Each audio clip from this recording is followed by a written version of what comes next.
Martichoux, vous nous parlez aujourd'hui de Louis XVI, ou plutôt de sa statue à Nantes. Oui, et d'ailleurs, il y a 48 heures, c'était l'anniversaire de sa mort, puisqu'il y a 230 ans, jour pour jour, le 21 janvier 1793, le roi de France était guillotiné. Alors, des statues de Louis XVI, c'est une rareté, en fait, parce qu'elles avaient presque toutes été détruites. À l'époque, les révolutionnaires ne perdaient pas de temps à débattre, ils déboulonnaient avec allégresse. En conséquence, il en reste deux seulement dans l'espace public. Ah oui.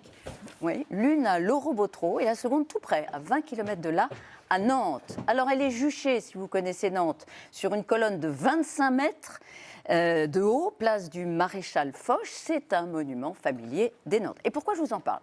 Eh bien parce que le candidat LFI au municipal, qui s'appelle William Aucan, annonce que s'il est élu, il fera déboulonner la statue. Il ne veut plus la voir. Ce n'est pas lui qui a eu l'idée, en fait, en militant zélé. Il a repris sans pudeur de gazelle un refrain déjà entonné par Jean-Luc Mélenchon en 2021. Il avait dit... Oui, il avait dit « Comment peut-on tolérer un monument à la gloire d'une personne de l'Ancien Régime qui ne respectait pas la souveraineté du peuple ? Si ça ne tenait qu'à moi, je la déboulonnerais. » Alors, ça nous replonge dans la controverse, vous vous en souvenez, venue des États-Unis en 2020, dans la foulée de la colère antiraciste après le meurtre de George Floyd.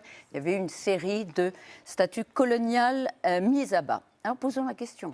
Faut-il déboulonner les statues des personnalités publiques contestables ? Déjà, mettre la lumière sur elles, ça a le mérite de nous interroger sur les parts d'ombre de nos héros des siècles derniers. Ce qui paraissait normal hier ne l'est plus, les valeurs républicaines ont changé, esclavagistes, autocrates, racistes. Oui, il y aurait de quoi déboulonner les statues du passé. Mais est-ce que ça construit l'avenir? Et puis, où mettre le curseur?